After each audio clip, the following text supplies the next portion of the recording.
அண்ணாமலை அவருக்கு நடந்த அவமானத்த நினைச்சு அப்படியே கவலையில வந்து உட்கார்ந்துருக்காரு. மீனா போயிட்டு சாப்பிட கூப்பிடுறாங்க. அண்ணாமலை எனக்கு பசிக்கல அப்படின்ற மாரி சொல்லிடுறாரு. "என்ன மாமா இப்படி சொல்றீங்க? வந்து சாப்பிடுங்க மாமா" அப்படின்ற மாரி கூப்பிடுறாங்க மீனா. "இல்ல நான் வரல" அப்படின்ற மாரி சொல்றாரு. உடனே வந்து மீனா வந்து சொல்றாங்க, "இல்ல மருந்து போடணும், டைமுக்கு போடணும், வந்து சாப்பிடுங்க மாமா" அப்படின்ற மாரி சொல்றாரு. அப்ப உடனே வந்து அண்ணாமலை வந்து சொல்றாரு, "நான் சாப்பிடுறேன். நீ போ, இப்ப போ நான் வாரேன்" அப்படின்ற மாரி சொல்லிட்டு அவர் பாட்டுக்கு உட்கார்ந்து சோகத்துல வந்து உட்கார்ந்திருக்காரு. அப்ப உடனே வந்து மீனா வந்து நேரா போயிட்டு முத்துகிட்ட வந்து சொல்றாங்க, "இங்க பாருங்க மாமா வந்து சாப்பிட வர மாட்டேங்கிறாரு. ஒரே சோகமா இருக்காரு. ஹரிணியோட அப்பா வந்து பேசிட்டு போனதுலருந்து மாமா வந்து இப்படி அப்செட்டா தான் இருக்காரு. போய் அவர சமாதானப்படுத்துங்க" அப்படின்ற மாரி சொல்றாங்க. அப்ப உடனே வந்து முத்து வந்து நேரா வந்து அண்ணாமலைய பார்க்க போறாரு. போய் கேட்கிறாரு, "ஏன்பா இப்படி இருக்கீங்க?" அப்படின்ற மாரி கேட்கிறாரு. அப்ப உடனே வந்து அண்ணாமலை வந்து சொல்றாரு, "என்ன கொஞ்சம் தனியா விட்றா" அப்படின்ற மாரி சொல்றாரு. "அப்பா தனியா விடலாம். ஆனா நீங்க கூட யோசிச்சு அதால உங்களுக்கு ஏதாவது வருத்தம் வந்துருமோ அப்படின்னு சொல்லி பயமா இருக்குப்பா. நீங்க இங்க வாங்க என்னன்னு சொல்லுங்க" அப்படின்ற மாரி கேட்கிறாரு முத்து. அப்ப உடனே வந்து அண்ணாமலை வந்து சொல்றாரு, "பாரு இந்த விஜயாவும், மனோஜும் சேர்ந்து என் மானத்தையே வாங்கிட்டாங்க. அது மட்டும் இல்லாம என் மானம் இல்ல. அவங்க 2 பேர்னால உங்க எல்லார் மானமும் போயிடுச்சு. நம்ம எல்லாரையுமே ஒரு பொய்க்கார குடும்பமா வந்து காட்டிட்டாங்க" அப்படின்ற மாதிரி சொல்றாரு அண்ணாமலை. "விடுங்கப்பா அவங்க 2 பேருமே திருந்துற மாரி தெரியல. இப்பயும் திருந்துற மாரி தெரியல. இப்ப நாங்க அத நினைச்சு யோசிச்சுட்டு இருந்தோம் அப்படின்னா, நமக்கு தானேப்பா அது கூடாது. நம்ம இத பாட்டுக்கு கண்டுக்காம விடுவோம்ப்பா" அப்படின்ற மாரி சொல்றாரு முத்து. அப்ப உடனே வந்து அண்ணாமலை வந்து சொல்றாரு, "என்னதான் அப்படி சொன்னாலும் இத்தன வருஷத்துல வந்து என்ன யாருமே வந்து அப்படி திட்டினது கிடையாது. பொய்க்காரன்னு சொன்னதே கிடையாது. எல்லார்கிட்டயும் வந்து ஜென்யூனா தான் இருந்திருக்கேன். இப்ப கூட நான் ஏதாவது தப்பு பண்ணி அவங்க திட்டியிருந்தாலும் பரவால்ல. நான் எந்த தப்புமே பண்ணல. என்ன வந்து அவர் அப்படி திட்டிட்டு போயிட்டாரு. என்னால வந்து இத ஏத்துக்கவே முடியல" அப்படின்ற மாதிரி அண்ணாமலை வந்து சோகமா வந்து பேசிட்டு இருக்காரு. அப்ப உடனே வந்து முத்து வந்து சொல்றாரு, "என்னப்பா நீங்க" அப்படின்ற மாரி முத்து வந்து அண்ணாமலைய வந்து சமாதானப்படுத்திட்டு இருக்காரு. அந்த பக்கம் பார்த்தோம் அப்படின்னா, ரவி வந்து வெளியில உட்கார்ந்து மீனா கிட்ட வந்து கேட்டுக்கிட்டு இருக்காரு. "எங்க அப்பாவ காணல, சாப்பிட வரலையா?" அப்படின்ற மாரி கேட்கிறாரு. அப்ப மீனா நடந்தது வந்து சொல்றாங்க. "அப்பா இன்னும் அத நினைச்சு அப்செட்டா தான் இருக்காரு போல இருக்கு" அப்படின்ற மாரி சொல்றாரு. ஸ்ருதியும் சொல்றாங்க, "ஆமா அங்கிள் வந்து ரொம்ப அப்செட் ஆயிட்டாரு. ஏன்னா அங்கிள வந்து யாருமே இப்படி சொன்னது கிடையாது. ஏன்னா அங்கிள் வந்து எவ்வளோ ஜென்யூனான பெர்சன் அப்படின்றது எல்லாருக்குமே தெரியும். அவர் வந்து புரிஞ்சுக்காம இப்படி பேசிட்டு போயிட்டாரு. ஆன்டியும் மனோஜும் பண்ண தப்புனால பாருங்க, இப்ப அங்கிள் வந்து சாப்பிடாம இருக்காரு" அப்படின்ற மாரி சோகத்துல வந்து இருக்காங்க. யாருக்குமே வந்து சாப்பிட மனசு வரல. அப்ப உடனே வந்து அந்த பக்கம் வந்து மனோஜ் வராரு.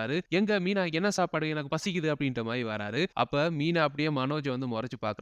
ஒரு பக்கம் ரவியும், ஸ்ருதியும் சேர்ந்து மொறச்சு பார்க்குறாங்க. அப்ப மனோஜ் வந்து கேட்கிறாரு, "ஏன் எல்லாரையும் ஆளாளுக்கு என்ன மொறச்சு பார்த்துட்டு இருக்கீங்க?" அப்படின்ற மாரி கேட்கிறாரு மனோஜ். அப்ப வந்து உடனே வந்து ரவி வந்து சொல்றாரு, "நீயும் அம்மாவும் பண்ண வேலையால அங்க அப்பா வந்து சாப்பிடாம உட்கார்ந்திருக்காரு. அதெல்லாம் கண்டுக்காம இங்க வந்து சாப்பாடு சாப்பாடுன்ட்டு இருக்க" அப்படின்ற மாரி ரவி வந்து கோவப்படுறாரு. உடனே வந்து மீனா வந்து சொல்றாங்க, "சாப்பாடு தானே கேட்கிறாரு சாப்பிடட்டும்" அப்படின்ற மாரி சாப்பாட வந்து ரெடி பண்ணி வைக்கிறாங்க. ரவிக்கும், ஸ்ருதிக்கும் அது பிடிக்கவே இல்ல. மனோஜ் அப்படியே மொறச்சு பார்த்துட்டு இருக்காங்க. மனோஜ் வந்து இதெல்லாம் கண்டுக்காம அப்படியே உட்கார்ந்து சாப்பிட்டுட்டு இருக்காரு. அந்த பக்கம் வந்து விஜயா வராங்க. விஜயா வந்து கேட்கறாங்க, "ஏ மீனா என்ன சாப்பாடு?" அப்படின்ற மாரி கேட்கறாங்க. அப்ப உடனே வந்து ரவி வந்து சொல்றாரு, "இவங்க 2 பேருமே திருந்தவே மாட்டாங்கல்ல" அப்படின்ற மாரி கேட்கிறாரு.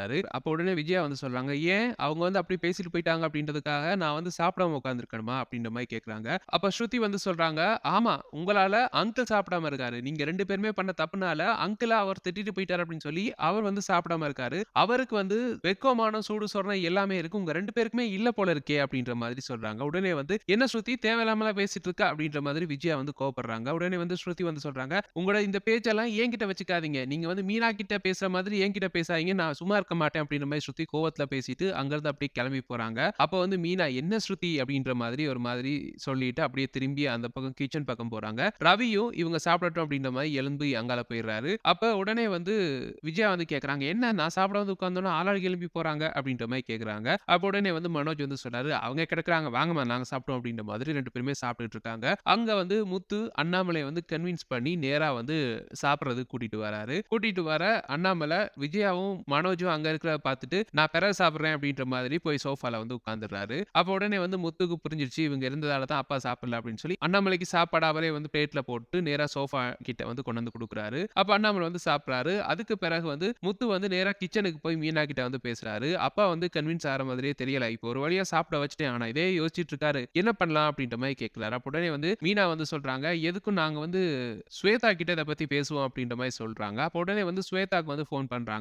அப்ப ஸ்வேதா கிட்ட வந்து சொல்றாங்க, "இப்படி அந்த ஹரிணி ஃபேமிலிய வந்து நாங்க பார்க்கணும். அவங்க கிட்ட வந்து கொஞ்சம் பேசணும்" அப்படின்ற மாரி சொல்றாங்க. அப்ப உடனே வந்து ஸ்வேதா வந்து சொல்றாங்க, "அவங்க யுஎஸ்க்கு வந்து கிளம்ப போறாங்கன்னா, நீங்க உடனே போகணும்" அப்படின்ற மாதிரி அவங்க அட்ரஸ் வந்து நான் அனுப்புறேன் அப்படின்னு சொல்லி அட்ரஸ் வந்து அனுப்புறாங்க. அப்ப உடனே வந்து முத்து அப்படியே கிளம்பி வராரு. கிளம்பி வந்து பார்க்குறாரு, அண்ணாமலை சாப்பிடுற மாரி தெரியல. அப்படியே வந்து சாப்பாட்ட கையில வச்சு அப்படியே யோசிச்சுட்டு இருக்காரு. அப்ப உடனே வந்து முத்து சொல்றாரு, "அப்பா நானும் மீனாவும் வெளியில ஒருக்கா போயிட்டு வரோம்" அப்படின்ற மாரி சொல்லிட்டு கிளம்பி போறாரு. போற வழியில வந்து அங்கன உட்கார்ந்து சாப்பிட்டுட்டு இருக்க மனோஜ பார்த்துட்டு, "நீ கொட்டிக்கோ, கொட்டிக்கோ. என்ன நடந்தாலும் உனக்கு எந்த கவலையும் இல்ல. கொட்டிக்கோ, கொட்டிக்கோ. நல்லா ஊர ஏமாத்துங்க. அம்மாவும் மகனும் சேர்ந்து" அப்படின்ற மாரி சொல்லிட்டு அப்படியே வந்து கிளம்பி போறாரு. கிளம்பி அங்க போய் இவங்க தங்கி இருக்க ஹோட்டலுக்கு வந்து போயிடுறாரு. போனோனே ஹரிணி வந்து வாங்க முத்து, மீனா அப்படின்ற மாதிரி கூப்பிடுறாங்க. அந்த பக்கம் வந்து ஹரிணியோட அப்பாவும், அம்மாவும் இவங்க 2 பேரையுமே மொறச்சு பார்த்துட்டு இருக்காங்க. இவங்க எதுக்கு வந்திருக்காங்க அப்படின்ற மாரி கேட்குறாங்க. அப்ப வந்து ஹரிணி வந்து சொல்றாங்க, "இல்ல ஸ்வேதா வந்து ஃபோன் பண்ணா, ஏதோ பேசணுமா உங்ககிட்ட" அப்படின்ற மாரி சொல்றாங்க. அப்போ உடனே வந்து ஹரிணியோட அப்பா சொல்றாரு, "என்னத்துக்காக வந்தீங்க? நாங்க தான் இதெல்லாம் செட் ஆகாது அப்படின்னு சொல்ட்டோம்ல. இப்ப மறுபடியும் எதுக்கு வந்தீங்க?" அப்படின்ற மாரி கேட்குறாங்க. அப்ப வந்து முத்து வந்து சொல்றாரு, "அங்கிள் நான் அதுக்கு வரல. நான் ஒரு முக்கியமான விஷயம் உங்ககிட்ட பேசுறதுக்கு வந்தோம்" அப்படின்ற மாரி சொல்றாரு. "சரி என்ன பேசுறதுக்கு வந்தீங்க?" அப்படின்ற மாரி கேட்குறாங்க அவங்க. அப்ப முத்து வந்து சொல்றாரு, "நீங்க வீட்டுக்கு வந்து கோவப்பட்டு போனது எல்லாமே நியாயம் தான். உங்களுக்கு கோவம் இருக்கும் தான். அது கடைசி வரைக்கும் மாறாது. ஆனா எங்க தரப்பு நியாயத்தையும் நீங்க கேட்கணும்" அப்படின்ற மாரி சொல்றாரு. அப்ப உடனே வந்து ஹரிணியோட அப்பா வந்து சொல்றாரு, "என்ன நியாயம் சொல்லப் போறீங்க? எங்க எல்லாத்தையும் ஏமாத்தல்ல பார்த்தீங்க நீங்க" அப்படின்ற மாரி சொல்றாரு அவரு. "அங்கிள் நான் சொல்றத கொஞ்சம் கேளுங்க" அப்படின்ற மாதிரி முத்து வந்து நடந்த எல்லா விஷயத்தையும் வந்து அப்படியே வந்து அவர்கிட்ட வந்து சொல்றாரு. அவங்க மேல எந்த தப்புமே கிடையாது. அம்மாவும் மனோஜும் சேர்ந்து தான் நம்ம எல்லாரையும் ஏமாத்திட்டாங்க. அது எங்களுக்கே இப்ப தான் தெரியுது. 6 மாச கால அவகாசம் வந்து குடுத்துருக்காங்க விவாகரத்துக்கு. அது மட்டும் இல்லாம மனோஜ் வந்து ரோஹிணிக்கு வந்து வீடு எடுத்து குடுத்து தங்க வைக்கணும். மாசம் மாசம் 25,000 குடுக்கணும் அப்படின்றதெல்லாம் எதுவுமே சொல்லல. அவங்க 2 பேருமே வந்து பணத்த ஆசை, அது மட்டும் இல்லாம மனோஜ்க்கு எப்படியா கல்யாணம் பண்ணிடணும் அப்படின்றதுக்காக இப்படி பொய் சொல்ட்டாங்க. இதுக்கும் எங்களுக்கும் சம்மந்தம் கிடையாது அப்படின்ற மாதிரி ஃபுல் டீட்டெயிலையும் வந்து சொல்றாரு முத்து. அப்ப வந்து ஹரிணியோட அப்பா வந்து சொல்றாரு, "உங்க வீட்டுக்குள்ளேயே இப்படி குளறுபடி இருக்கா? அவங்க 2 பேரையும் கொஞ்சமாவது மாத்தி நடந்துக்க சொல்லுங்க. இல்ல அப்படின்னா இதனால உங்க வீட்ல இருக்க எல்லாருக்குமே தான் பிரச்சனை. ஒருவேளை இந்த கல்யாணம் நடந்துருச்சு அப்படின்னா மனோஜ் மட்டும் இல்ல, உங்க வீட்ல இருக்க எல்லாரையும் கொண்டு போய் உள்ள வச்சிருப்பாங்க" அப்படின்ற மாரி சொல்றாரு அவரு. "புரியுது அங்கிள். நாங்க எவ்வளவு சொல்லிட்டோம் திருந்துற மாரி தெரியல" அப்படின்ற மாதிரி அவர் சொல்றாரு.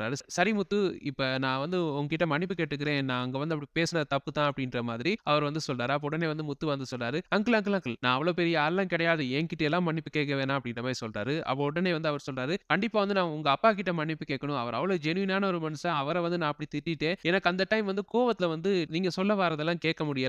முழுக்க முழுக்க அவ்வளோ கோவம் இருந்துச்சு. அதெல்லாம் ஆத்திரத்தையும் வந்து அங்க கொட்டிட்டேன். அதிலேயும் உங்க அப்பாவையும் ரொம்ப திட்டிட்டேன். நான் அவர்கிட்ட வந்து மன்னிப்பு கேட்கணும்" அப்படின்ற மாரி சொல்றாரு அவரு. அப்ப உடனே வந்து முத்து வந்து சொல்றாரு, "இல்ல நீங்க மன்னிப்பு கேட்டீங்க அப்படின்னு நான் அப்பாட்ட போய் சொல்லிடுறேன். நீங்க அவ்வளவு தூரம்லாம் வர வேணாம் அங்கிள்" அப்படின்ற மாரி சொல்றாரு. "இல்ல அவ்வளவு பெரிய மனுஷன். அவர வந்து நான் காயப்படுத்தியிருக்கேன். நான் வாரேன், வீட்டுக்கு வாரேன்" அப்படின்ற மாரி சொல்றாரு அவரு. அப்ப உடனே வந்து முத்து, மீனா சரி அப்படின்னு சொல்லிட்டு வீட்டுக்கு போறாங்க. நேரா வந்து ஹரிணியோட அம்மா, அப்பா, ஹரிணி எல்லாருமே வந்து வீட்டுக்கு வராங்க. அங்க வந்தோனே விஜயாவுக்கு செம்ம சந்தோஷம். "பாத்தியா மனோஜ், எப்படி இருந்தாலும் நம்ம கிட்ட தான் வந்தாகணும். வந்துட்டாங்களா?" அப்படின்ற மாதிரி மனோஜ பார்த்து சொல்றாங்க. அப்ப உடனே வந்து ஸ்ருதியும், ரவியும் முழிச்சிட்டு இருக்காங்க. இவங்க எதுக்கு வந்திருக்காங்க? அப்படின்ற மாரி முழிச்சு பார்த்துட்டு இருக்காங்க. அப்ப உடனே வந்து அண்ணாமலை அப்படியே ஷாக்கிங்கா வந்து எழும்புறாரு இவங்க வர்றத பார்த்துட்டு. ஹரிணியோட அப்பா வந்து அண்ணாமலை கிட்ட வந்து சொல்றாரு, "எங்கள மன்னிச்சிருங்க சார்" அப்படின்ற மாரி சொல்றாரு. ஹரிணியோட அம்மாவும் மன்னிப்பு கேட்கறாங்க. அப்ப உடனே வந்து அண்ணாமலை வந்து கேட்கிறாரு, "ஏன் எதுக்காக?" அப்படின்ற மாரி கேட்க, உடனே வந்து ஹரிணியோட அப்பா வந்து சொல்றாரு, "இல்ல இப்பதான் உங்க மகனும், மருமகளும் வந்து என்கிட்ட வந்து பேசினாங்க. இப்ப நடந்த விஷயம் எல்லாத்தையும் சொன்னாங்க. உங்க மனைவியும், மகனும் செய்த பிழைக்காக நான் உங்கள திட்டிட்டேன். அதுக்கு தான் மன்னிப்பு கேட்க வந்தேன்" அப்படின்ற மாரி சொல்றாரு. "இதெல்லாம் எதுக்குங்க மன்னிப்பெல்லாம் கேட்டுக்கிட்டு? அதெல்லாம் ஒரு பிரச்சனையும் கிடையாது. எங்க வீட்ல தப்பு நடந்திருக்கு. இவங்க எல்லாத்தையும் சரியான வழியில வழிநடத்த வேண்டியவன் நான் தான். நான் பிழை விட்டதால தானே இது நடந்திருக்கு" அப்படின்ற மாதிரி அண்ணாமலை வந்து இந்த ப்ளேம தூக்கி தான் தலையில போட்டுக்கிறாரு. "பாத்தீங்களா எவ்வளவு ஜென்யூனா இருக்காரு இவரு. இவர் வீட்ல இருந்துகிட்டு இப்படி கேவலமா நடந்துக்கிறீங்களே" அப்படின்ற மாதிரி மனோஜையும், விஜயாவையும் பார்த்து திட்டுறாரு ஹரிணியோட அப்பா. அப்ப உடனே வந்து ஹரிணி வந்து சொல்றாங்க, "இதெல்லாம் உங்களுக்கு சொன்னா புரியாதுப்பா. நாங்க கிளம்புவோம். ஃப்ளைட்டுக்கு டைம் ஆயிருச்சு" அப்படின்ற மாரி சொல்றாங்க. "ஓகே நாங்க கிளம்புறோம். கீப் இன் டச் முத்து" அப்படின்ற மாதிரி சொல்லிட்டு அவர் அப்படியே கிளம்பி போறாரு. அப்ப ஃபேமிலியா அப்படியே போறாங்க. அண்ணாமலைக்கு வந்து ஒரு திருப்தி. அதாவது அவர் மேல பிழை இல்ல அப்படின்னு சொல்லி அவங்க புரிஞ்சுக்கிட்டாங்க அப்படின்ற ஒரு சந்தோஷம் அவருக்கு. அப்படி வந்து முத்துவ பார்க்குறாரு. "முத்து ஏன் இந்த வேல பார்த்த?" அப்படின்ற மாரி கேட்கிறாரு. "இல்லப்பா நீங்க வந்து சாப்பிடவும் மாட்டேங்கிறீங்க. ஒரே சோகமா இருந்தீங்க. எவ்வளவு நாளைக்கு இப்படி இருப்பீங்க? அதான் நான் நேரா போய் ஸ்வேதா கிட்ட பேசி அவங்கள வந்து மீட் பண்ணி, இப்போ பார்த்தீங்களா முடிஞ்சிருச்சு. இவ்வளவு தான் சிம்பிள் மேட்டர்ப்பா. இவங்க பண்ண தப்புக்காக நீங்க சாப்பிடாம இருப்பீங்களா? ஒழுங்கா உட்கார்ந்து சாப்பிடுங்கப்பா" அப்படின்ற மாரி முத்து சொல்லிட்டு இருக்காரு. பேசிட்டு இருக்கும்போதே திடீர்னு வந்து பரபரன்னு ஓடி வராங்க. யார் அப்படின்னா, மீனாட அம்மா வந்து அப்படியே முத்துவோட ஷர்ட்ட பிடிச்சு, "நான் அவ்வளோ சொன்னேன் கேட்கலல்ல நீங்க" அப்படின்ற மாரி சொல்றாங்க. எல்லாருக்குமே பயங்கர ஷாக்கு. மீனா வந்து கேட்கறாங்க, "என்னம்மா பண்றீங்க நீங்க?" அப்படின்ற மாரி கேட்கறாங்க. "நான் அவ்வளோ சொன்னேன். அவனுக்கு வந்து சப்போர்ட் பண்ண வேணாம். அவனுக்கு அட்வைஸ் பண்ணுங்க" அப்படின்ற மாரி சொன்னேன். கேட்கவே இல்ல. இப்ப அவன் நிலைமைய பார்த்தீங்களா நீங்க? அப்படின்ற மாரி சொல்றாங்க. முத்து வந்து அத்த என்னாச்சு? அப்படின்ற மாரி கேட்கறாரு. அந்த பக்கம் அண்ணாமலை வந்து என்னாச்சு? ஏன் இவ்வளோ கோவம்? அப்படின்ற மாரி கேட்கறாரு. மீனாவும் என்னம்மா பண்ணிட்டு இருக்க நீ? அப்படின்ற மாரி கேட்டுட்டு இருக்காங்க. "நான் அவ்வளோ சொன்னேன். அந்த சிந்தாமணி பொண்ண வந்து இவன் லவ் பண்றான். அவனுக்கு வந்து அட்வைஸ் பண்ணுங்க" அப்படின்ற மாரி சொன்னேன். "மீனா நீயும் சொன்னேல்ல. இவர் வந்து கேட்கவே இல்ல. அதுக்கு சப்போர்ட் பண்ணிட்டு இருந்தாரு. இப்ப என்ன நடந்துச்சு தெரியுமா?" அப்படின்ற மாரி கேட்கறாங்க அவங்க. "என்னாச்சும்மா?" அப்படின்ற மாரி மீனா வந்து கேட்கறாங்க. "சிந்தாமணி ஆளுங்க சத்யா வந்து கத்தியால குத்திட்டாங்க. இப்ப ஹாஸ்பிட்டல்ல வந்து உயிருக்கு போராடிட்டு இருக்கான். எல்லாம் இவரால தான். நான் அவ்வளோ சொன்னேன். வேணான்னு சொல்லி கேட்டாரா இவரு?" அப்படின்ற மாதிரி மீனாட அம்மா வந்து கத்துன்னு கத்துறாங்க. அப்படி எல்லாருமே பயங்கர ஷாக்கிங்கா வந்து பார்த்துக்கிட்டு இருக்காங்க. அப்ப உடனே வந்து மீனா வந்து சொல்றாங்க, "நான் சொன்னேன் தானேங்க. கேட்கலையேங்க நீங்க" அப்படின்ற மாரி சொல்லிட்டு இருக்காங்க. அப்ப மீனாவும், மீனாட அம்மா வந்து முத்துவ திட்டுன்னு திட்டிட்டு இருக்காங்க. அப்படியே இந்த எபிசோட வந்து முடிக்கிறாங்க. இப்படித்தான் நாளைக்கு அது மட்டும் இல்லாம அப்கமிங் வீக் எபிசோட்ஸ் நடக்கும் அப்படின்னு சொல்லி நாங்க பிரெடிக்ட் பண்ணியிருக்கோம். எங்களுடைய இந்த பிரெடிக்ஷன்ஸ் எப்படி இருக்கு அப்படின்னு சொல்லி கருத்துக்களை கீழ கமெண்ட்ஸ் வாயிலாக தெரிவிச்சுக்கங்க. மேலும் மேலும் ப்ரெடிக்ஷன்ஸ பெற்றுக்கொள்ள எங்க சேனல மறக்காம சப்ஸ்கிரைப் பண்ணி இணைந்திருங்க. Thank you.